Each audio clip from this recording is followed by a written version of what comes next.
নমস্কার বন্ধুরা, আমার চ্যানেলে নতুন একটা রেসিপির সঙ্গে সবাইকে জানাই ওয়েলকাম। আজকে তৈরি করব কক মুরগির মাংস। কক মুরগির এই সুস্বাদু মাংসের রেসিপিটা দেখে নেওয়ার জন্য সকল বন্ধুদের কাছে অনুরোধ করছি ভিডিওটা শুরু থেকে শেষ অবধি দেখার জন্য। এই সুস্বাদু মাংস রেসিপিটা একবার খেলে কিন্তু বারবার খেতে ইচ্ছে করবে। তো চলো বন্ধুরা, কিভাবে এই রেসিপিটা তৈরি করেছি একবার তোমাদের দেখিয়ে দিই ঝটপট করে। প্রথমে এখানে আমি কিছু মশলা নিয়েছি, সেগুলোকে আমি পেস্ট করে নেব। এর পাশাপাশি এখন রান্না করে নেওয়ার জন্য কড়াইটা ভালো করে গরম করে নিয়ে তাতে 100 গ্রাম মতো সরষের তেল অ্যাড করলাম। তেলটাকে এখন ভালোভাবে গরম করতে দেব।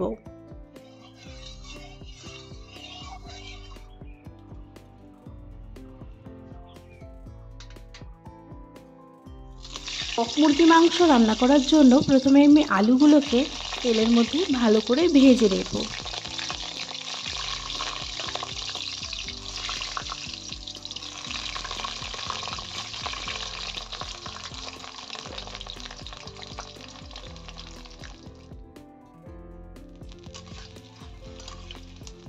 আলুগুলো কিন্তু ভাজা হয়ে গেছে ভালোভাবে। এবার প্রত্যেকটা আলুর টুকরো আমি এক এক করে তেল থেকে তুলে নেব।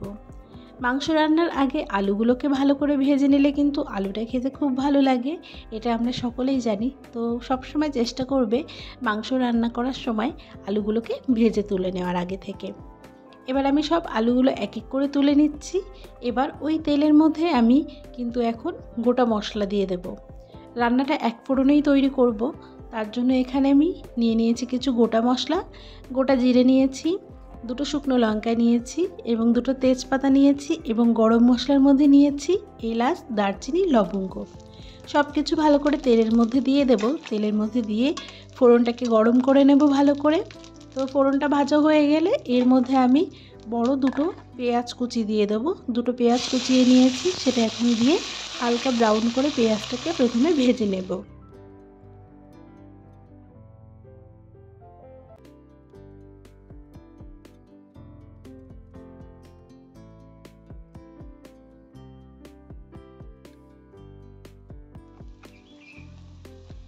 পেঁয়াজটাকে ব্রাউন করে ভেজে নেওয়া হয়ে গেছে। এবারে আমি ওই বেটে রাখা যে পেস্টটা ছিল সেই মশলার পেস্ট এখন এক এক করে দিয়ে দেবো সবটুকু।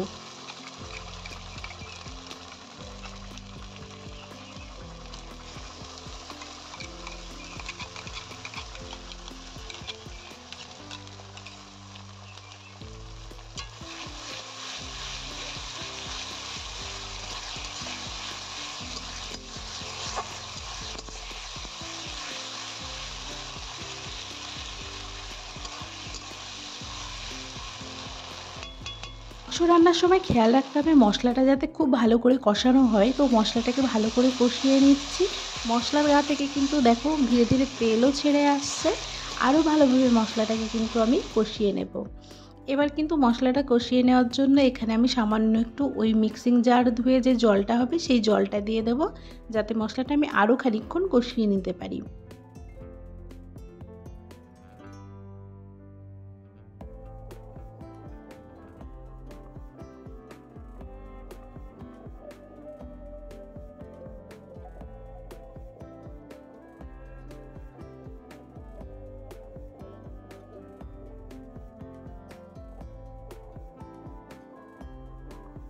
এবারে আমি এক এক করে কটা গুঁড়ো মশলা ব্যবহার করব। 1 চামচ মতো হলুদ গুঁড়ো, 2 চামচ মতো লবণ আমি এখানে ব্যবহার করছি।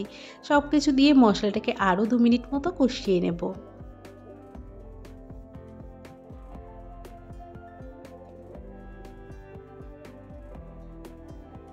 এটাকে ব্যালেন্স করার জন্য আমি এখানে একটু মিষ্টি ব্যবহার করছি, সামান্য একটু। তো তোমরা চাইলে এখানে চিনিও ব্যবহার করতে পারো। এরপরে আমি মাংসগুলো দিয়ে দেবো।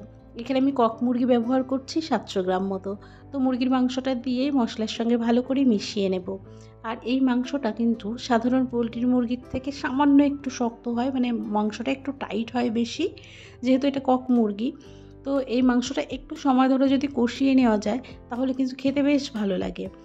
এমনি মাংসের তুলনায় অনেক বেশি ভালো লাগবে খেতে। তো অনবরত এইভাবে নাড়িয়ে নাড়িয়ে ঢাকা দিয়ে দিয়ে আমি মাংসটা কষিয়ে নেব।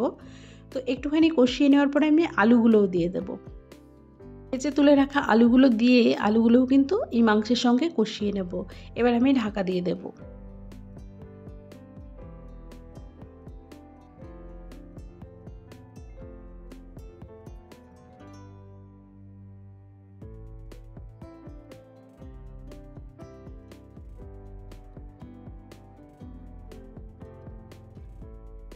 এইভাবে অনবরত ঢাকা দিয়ে এবং তুলে বারে বারে কিন্তু মাংসটাকে নাড়িয়ে নাড়িয়ে কতটা কষিয়ে এসেছে সেটা দেখবো বারে বারে, এবং বারে বারে ঢাকা দিয়ে দিয়ে কষিয়ে নেব।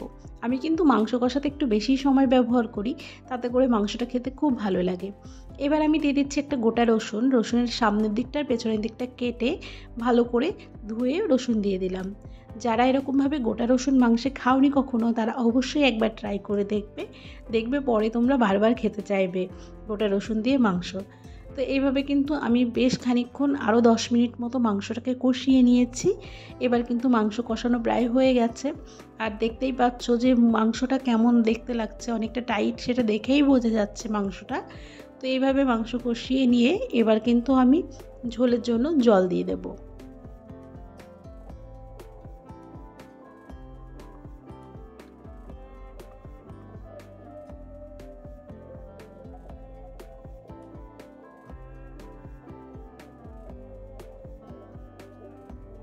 মাংসটা একটু ঝোল বেশি রাখবো, কেননা মাংসটা একটু ফুটিয়ে নিতে হবে সময় নিয়ে, তার জন্য কিন্তু একটু ঝোল বেশি দিয়ে দিয়েছি। আর হচ্ছে এই মাংসটা এতক্ষণ ধরে কষিয়ে নিয়েছি, অবশ্যই তোমাদের হাতে সময় থাকলে এরকম বেশিক্ষণ ধরে কষিয়ে নেবে মাংসটা। আর মাংস যতটা ভালো মশলা কষা হবে, প্লাস মাংসটা যত সুন্দর কষা হবে, মাংসটা খেতে কিন্তু এমনি অনেক সুন্দর লাগবে।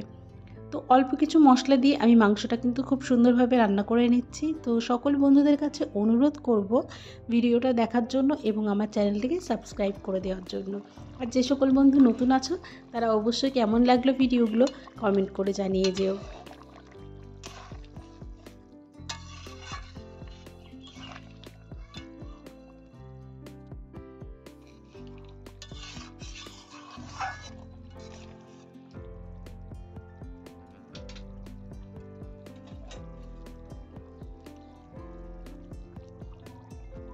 সবশেষে এখানে আমি দিয়ে দিয়েছি বেটে রাখা গরম মশলাটা। তো গরম মশলাটা দিয়ে তারপরে একটু নাড়িয়ে নিয়ে এবার আমি এর মধ্যে দিয়ে দেবো হচ্ছে কিছু ধনেপাতা কুচি।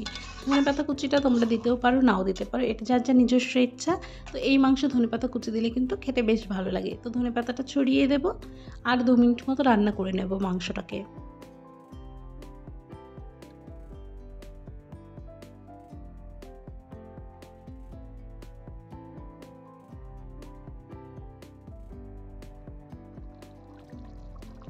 আজকের এই লাল লাল কক মুরগির মাংসটা কিন্তু সম্পূর্ণ রেডি। আর ঝোলটা দেখতেই পাচ্ছ কতটা কমে এসেছে আর কতটা গামাখা একটা ঝোল রেখেছি। তো এরকমভাবে মাংসটা কিন্তু দারুণ লাগে, দেখেই আমার জিভে জল চলে আসছে। তো তোমাদের কেমন লাগলো অবশ্যই বন্ধুরা কমেন্ট করতে ভুলবে না। আশা করি এই ভিডিওটা ভালো লেগেছে, আর ভিডিওটা যদি ভালো লেগে থাকে তাহলে চ্যানেলটিকে সাবস্ক্রাইব করতে হবে। আর আমার সকল বন্ধুদেরকে জানাই অসংখ্য ধন্যবাদ এই অবধি ভিডিওটা দেখার জন্য। তো কেমন লাগলো অবশ্যই করে খেয়ে দেখো তোমরা। তো এই অবধি আজকের রেসিপিটা আমি রাখলাম। তো দেখা হচ্ছে তোমাদের সঙ্গে পরবর্তী রেসিপি নিয়ে। আর আমার এই সিম্পল সাধারণ ঘরোয়া রেসিপিগুলো যদি ভালো লেগে থাকে চ্যানেলটিকে সাবস্ক্রাইব করে যেও।